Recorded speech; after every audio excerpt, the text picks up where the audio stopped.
Bonjour des studios Spagirus. Nous invitons à notre table aujourd'hui la vitamine B2. Dans le rôle de la vitamine B2, Marinette. Eh bien, bonjour, chère vitamine B2. Ou avez-vous un autre nom? Bonjour, monsieur le journaliste en herbe. Alors, oh oui, j'ai un autre nom, on me nomme aussi riboflavine. De quelle classe de vitamines faites-vous partie? Alors, comme toutes les classes de vitamine B, je suis de la classe des vitamines hydrosolubles. Donc, je suis soluble dans l'eau, je rappelle, et me disperse dans les liquides organiques sans être stocké. Notre corps peut-il produire de la vitamine B2? Ah, malheureusement, non, c'est l'alimentation qui l'apportera par les végétaux et aussi par les protéines animales.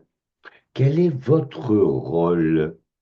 Alors, j'ai un rôle direct ou indirect dans la prévention de diverses maladies, comme l'anémie, le cancer, l'hyperglycémie, l'hypertension, le diabète et le stress oxydatif. Une carence en vitamine B2 pourrait-elle nuire à la santé?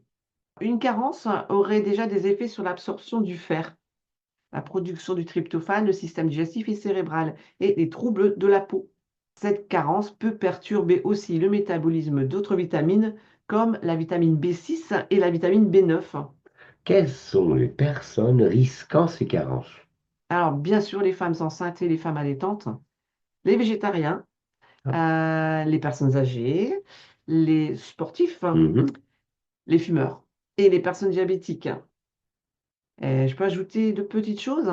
Bien sûr, ma chère Alors, vitamine. il faut savoir quand même que l'alcool altère mon absorption. Et savez-vous aussi, mon cher Jacques, que l'exposition au soleil et la prise de vitamine B2 n'est pas compatible? Eh oui, ça favorise l'oxydation. Dans quels aliments, la question est, dans quels aliments Voilà. peut-on vous trouver? Oui, dans la levure de bière, Mhm. dans le foie, les rognons, les champignons, les fromages, les légumes verts, les amandes, les noisettes. Bien sûr, question Ah, fondamentale pour nous.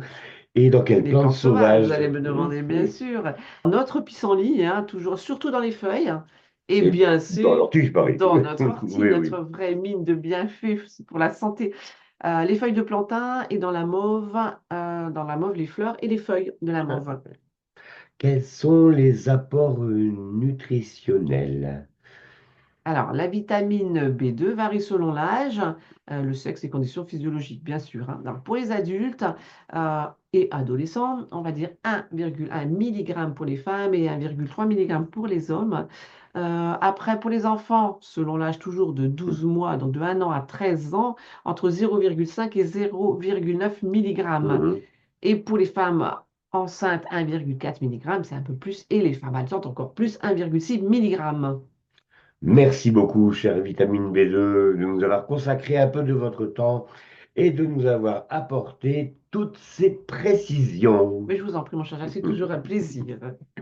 Donc, Marinette, maintenant, avant de nous quitter, Ah, vous avez parlé des précautions les d'usage. précautions Ah bah oui, d'usage. les précautions d'usage, bien sûr, et encore et toujours, nous ne sommes pas médecins ni pharmaciens. En aucun cas, nous ne pouvons établir de diagnostic ni de vous prescrire des produits.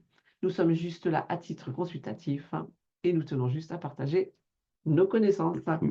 Donc, toujours pareil, un petit pouce, un gentil commentaire, Oui. diffusez cette vidéo autour de vous et rendez-vous pour une prochaine présentation. Et Ah, il n'y a pas là, mais suivez-nous. suivez-nous. Voilà, en attendant, Prenez bien soin de vous. au Au revoir. revoir, à très bientôt.